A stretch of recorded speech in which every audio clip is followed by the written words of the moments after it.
Olá a todos, este é o canal Geopoliticando e vamos direto ao assunto.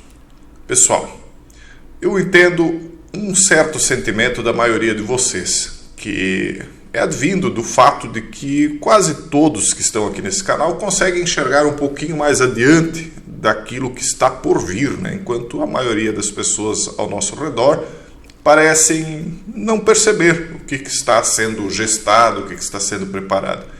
E isso causa uma certa angústia, né? Mas a gente não deve esmorecer, a gente deve, podendo enxergar um pouco mais adiante, nos preparar minimamente, quando possível, ou quando possível um pouco mais, mas nos prepararmos. Aquilo que eu vinha dizendo agora está sendo dito por mais uma pessoa, um tal de Dr. Vernon Coleman.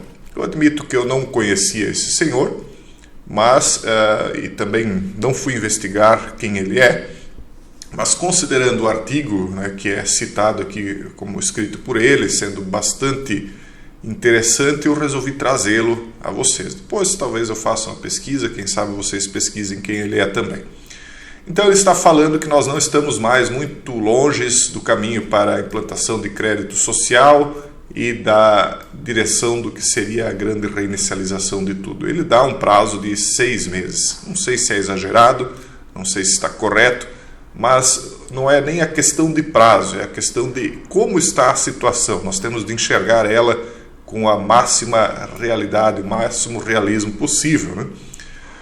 Então veja só, o país, né, ele está falando aqui da Argentina, Barbados, Líbano, Sri Lanka, né, da corrupção dos governos, dizendo assim como, por exemplo, as coisas estão tão ruins no Sri Lanka que os agricultores não podem mais comprar sementes, o país está implorando por comida.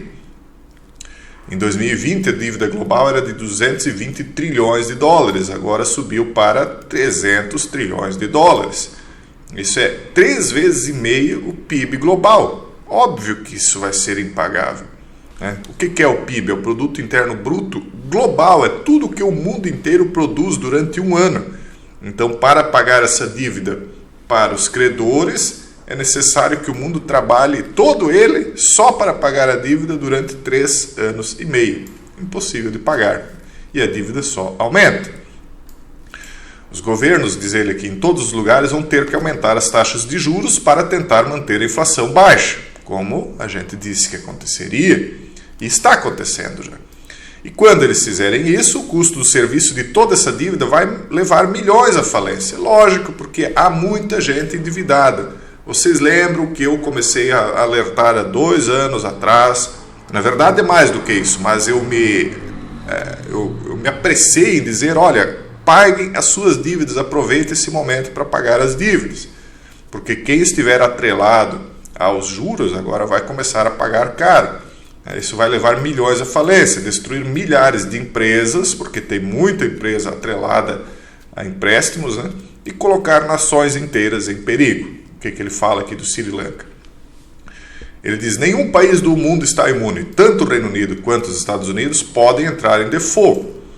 Os serviços terão que ser cortados, pensões e outros pagamentos terão de ser suspensos. Não é surpresa um default. Ora, se o governo não tem dinheiro, ele vai entrar em default. O que ele vai fazer? Não há dinheiro. E aí ele diz, pensões e outros pagamentos podem ser suspensos. Hoje nós vemos aí os resultados de todas aquelas benesses, né, que foram dadas aí durante esses fechamentos, enquanto as pessoas não trabalhavam e recebiam. É óbvio que isso tudo iria acontecer. Por que eu sempre falei que a renda básica universal era uma armadilha? Aí está o primeiro dos resultados, mas ainda não é o problema principal. Vamos adiante. Então, os gastos com saúde e educação serão reduzidos à medida que mais e mais dinheiro for comprando artefatos lá para agir na Ucrânia. Então, ao invés de dirigir o dinheiro para levantar as economias, vão levar para agir. O custo da reconstrução da Ucrânia provavelmente será próximo a $1 trilhão, porque vai ter de ser reconstruído. E quem é que vai pagar essa conta? Primeiro, os contribuintes desses países que estão apoiando a Ucrânia, caso ela vença, né? Eu acredito até que não vai, mas se ela for reconstruída, quem é que vai pagar a conta no primeiro momento? Os povos dos países ocidentais e, num segundo momento, os próprios ucranianos, que vão ficar a vida inteira pagando os juros dessa reconstrução. Então espera-se que os contribuintes encontrem o dinheiro. A maioria, sem dúvidas, será roubada, porque aí começa-se a aumentar tributos. O que o governo vai fazer para arrumar dinheiro? Aumentar os seus impostos. E como previ muitas semanas atrás, diz ele, os governos ocidentais estão se preparando para uma G contra a Rússia, que é o quê? A terceira G mundial. Ou vocês acham que a partir do momento que a Rússia for afetada diretamente, ela não vai reagir com as setas terminativas que eu tenho comumente falado? A OTAN está sendo preparada para esse momento. É o que ele está dizendo, é o que eu venho sempre dizendo. Eu achei esse texto aqui muito interessante porque ele resume muito. E o chefe das forças britânicas diz que devemos estar prontos para agir. As únicas pessoas que ganharão serão as empresas que produzem as setas, né? Os instrumentos lá para isso. Para onde você quer que olhe, há caos econômico. Então nós não vamos nos encaminhar para que tudo recomece, né? Como eles estavam anunciando.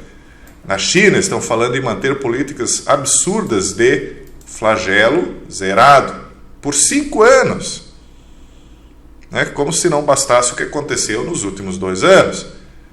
Enquanto apertam as regras de crédito social. Ah, você quer comer? Você quer atuar em qualquer tipo de negócio? Você quer ter acesso aos seus recursos? Você tem de ter bons créditos. Você tem de baixar a cabeça e obedecer. Os testes em massa continuarão e as restrições de viagens se tornarão cada vez mais duras para aqueles cuja pontuação de crédito social for baixa, ou seja, aqueles que não se submeterem ao que está sendo imposto.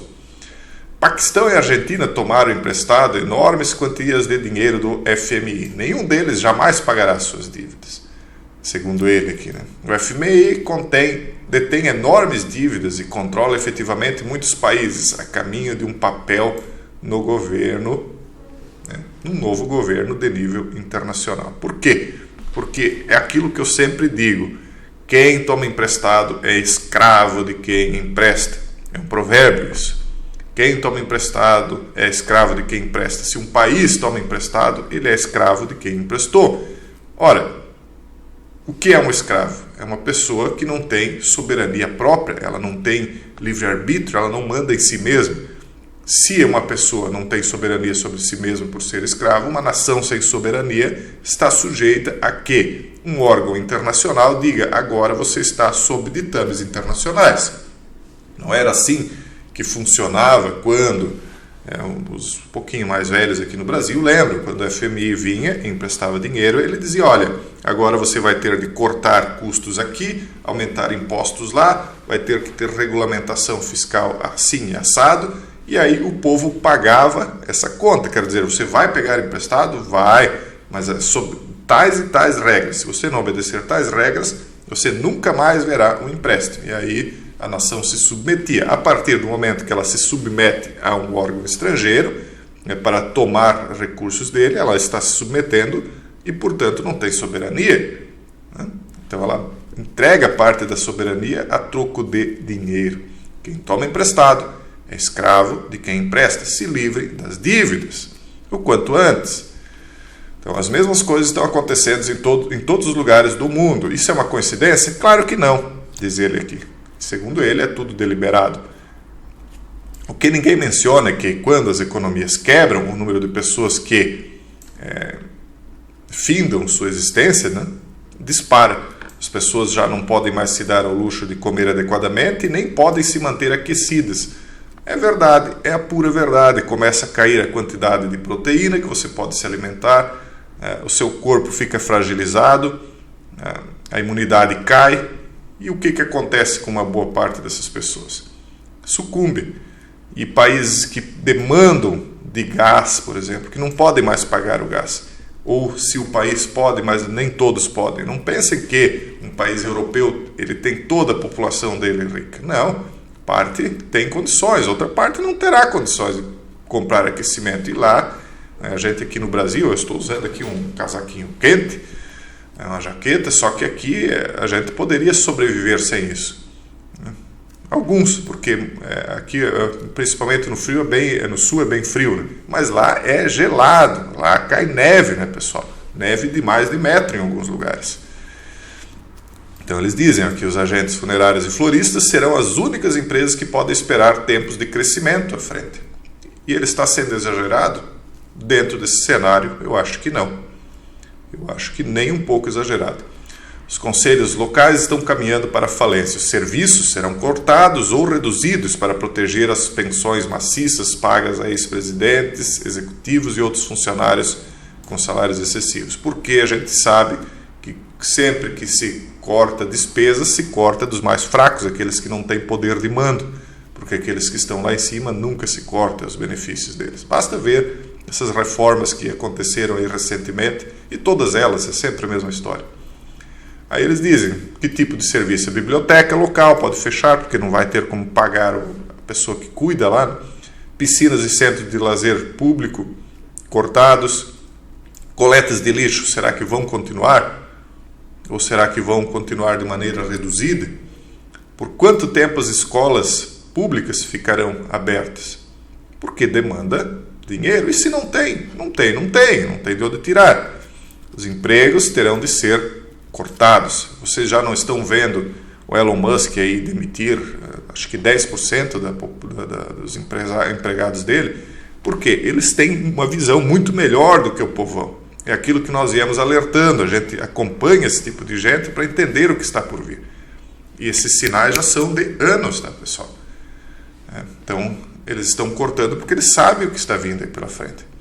O colapso do mercado de ações, segundo ele aqui, está ameaçando as pensões em todos os lugares. Por quê? Onde é que os fundos de pensão aplicam os seus recursos?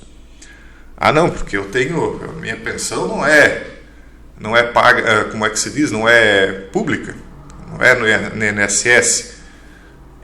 Mas a pensão privada aplica o recurso aonde? Em ações.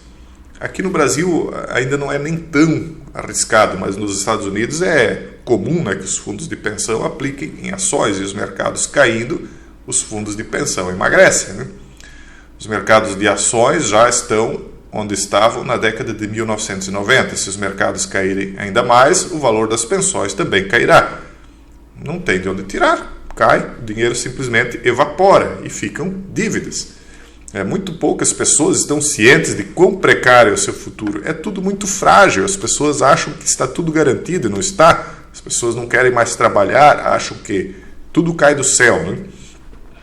O tempo do maná, não é que o tempo do maná acabou, né? Deus continua mandando suas dádivas, só que ele não obriga ninguém a levar a mão ao maná e levar até a boca. Se a preguiça do povo levou a dizer assim, não, depois a gente vê esse negócio de economia, depois a gente vê como é que dá, vamos ficar todos em casa. A preguiça leva à pobreza e faz vestir panos de trapo, né? À medida que o custo dos alimentos, do combustível e do aquecimento aumenta, haverá cada vez mais greves inúteis, porque não terá resultado. Os médicos vão querer um aumento de 30%, não vão ter. Uma greve ou um aumento maciço de salários destruirá o que resta, daí eles falam aqui do sistema público de saúde norte-americano. Então eles falam do sistema público de saúde do Reino Unido, eles dão detalhes aqui, mas o que se importa, né, para nós sabermos a respeito do Reino Unido e dos Estados Unidos nesse quesito saúde? Ora, eles que são países ricos estão passando por esse tipo de problema, imagine os países pobres o que passarão, né? Enfim, não adianta a gente falar muita coisa, eu sei que vocês já estão razoavelmente cientes desses perigos. Isso aqui é certo 100%? Nada é certo 100%. Pode ser que tudo isso se reverta? Pode, mas eu acho praticamente impossível. Não é impossível, mas é praticamente. Agora, a questão de prazo, eu não saberia dizer se ele está sendo exagerado, se ele está correto. Agora, que o risco disso tudo aqui se precipitar existe e é grande.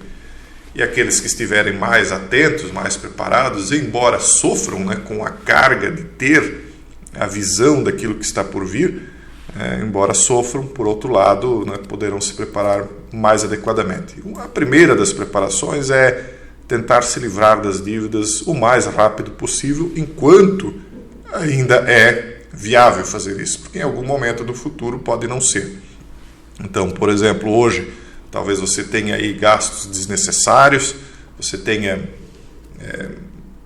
propriedades aí que não podem, que estão lhe causando prejuízo, não geram lucro, que poderiam abater certas dívidas aí que estão consumindo o seu lucro. Então, tem medidas bem fáceis aí para algumas pessoas, nem todos estão nessa condição, mas aqueles que estiverem, talvez seria algo a se pensar. Claro, considerando que eu não estou aqui fazendo aconselhamento de investimento, desinvestimento, manutenção do investimento, mas apenas apontando algumas coisas de um cenário possível, embora não garantido, mas bem provável. Um forte abraço a todos vocês e até o próximo vídeo, se Deus quiser.